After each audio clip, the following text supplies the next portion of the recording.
gently pull up on where the nail is, that loosens and pulls up the nail, and then you push down and then you can get under the nail to actually pull it out. So I can put it up here on the roof where there's a slant and it just sticks right there. I got the shingles on.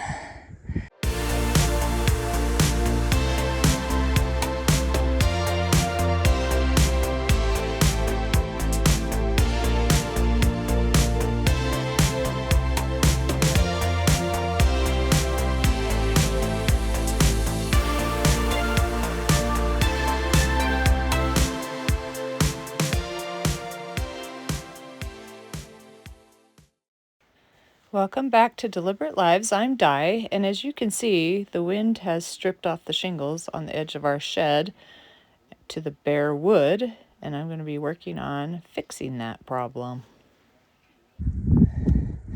So the first thing I'm doing is trying to take this off, this thing right here, and I've got a pry bar, so I'm going to be prying out the nail. Whoop! Uh-oh. The nail fell on the ground. I'm going to have to go find it because we don't want to poke a hole in our tires. Anyways, so that's what I'm doing right now. Okay, now I got the little weird board off. And now I'm going to work on loosening this shingle here, because I'm going to try and preserve that shingle. And then I'll loosen this up and probably this here, because, well, it looks like I'm going to have to go all the way to here where this shingle starts. And I'm going to have to put 2 rows. Oh, sorry, you can't even see. This shingle appears to end right here. So I'm going to have to put 2 rows. I'm going to have to replace this row right here that goes underneath this one. And then one more underneath that goes over and shingles over the top of this one. So actually, I don't know if I need to remove this bottom one, other than the paper, putting the paper down.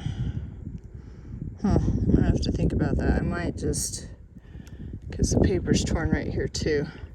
I think I want one good solid piece of paper under there, so I think it would be better if I loosened it. Okay, so this is what I learned on YouTube from a guy, is he put his little pry bar, one of these things.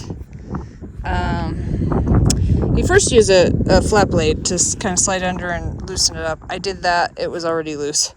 So you just stick the pry bar in there and you kind of gently pull up on where the nail is. That loosens and pulls up the nail. And then you push down and then you can get under the nail to actually pull it out. Well, I got several of the shingles off. It's looking like I'm going to need to replace the felt paper stuff all the way to where that goes underneath that. But this shingle here is broken, or torn, I guess.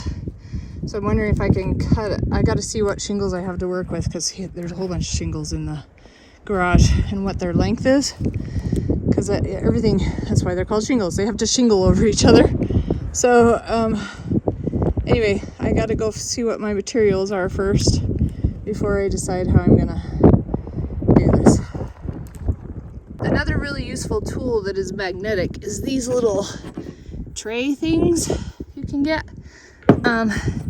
Yeah, you just throw stuff in there and they stick, as long as they're the right kind of metal. Some screws and stuff aren't magnetic, but it's great, so you don't lose your screws and your nails and stuff. And the other cool thing about it is the base is also magnetic, so I can put it up here on the roof where there's a slant and it just sticks right there, which is awesome.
This isn't straight, so we'll see how this goes. But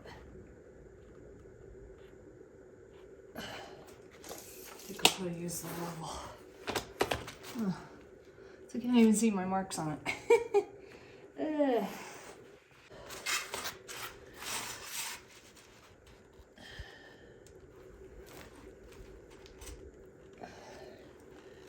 Doesn't have to be perfect.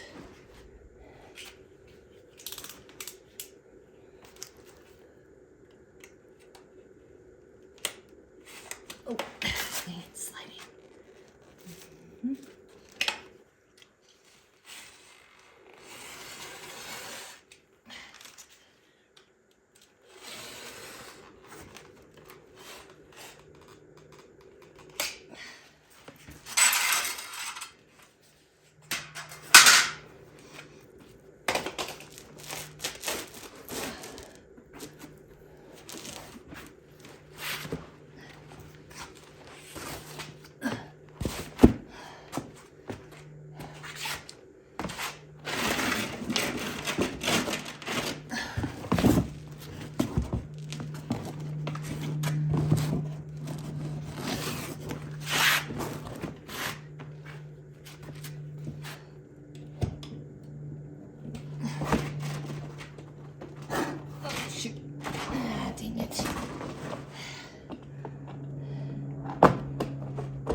I've gotten the tire paper down underneath the previous, the other shingles, and then to the end.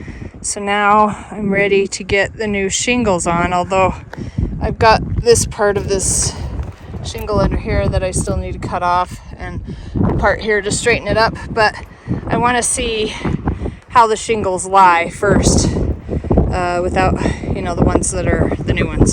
So I'm gonna bring those up next. Well, I know I didn't film much, but it's just hard up here. But I got the shingles on. All right, he made a repair here, but this is a case of using the wrong screw. And I watched that video and now I've learned, because he used, if you can see it, these screws, and see they have the thread all the way up to the top, so it didn't cinch it up. Instead, I'm going to use these screws that have the blank at the top, and it should cinch it together. So we'll see how it goes. Now look, using the right screws, it's all up tight. There's no gaps. And it's up tight because I used the right screw. I'm so glad I watched that YouTube video on screws the other day, because I've learned a lot. We realized that he started this wrong, because you're really supposed to put, see this red line? You're really supposed to put this shingle right to there. Well, he didn't on the first 2 rows, and then after that he did. So he must have realized, but I just mimicked what he did. It should be fine. And now I'm gonna put some of the tar along all of these edges that I can reach here on this corner, to try and help keep them down. Job done. You can see a little bit of I had a couple of spots that I felt like I ought to put some of that tar on.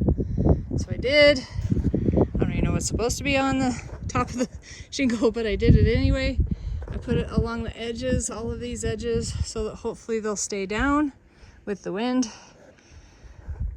So I think we can call this repair done.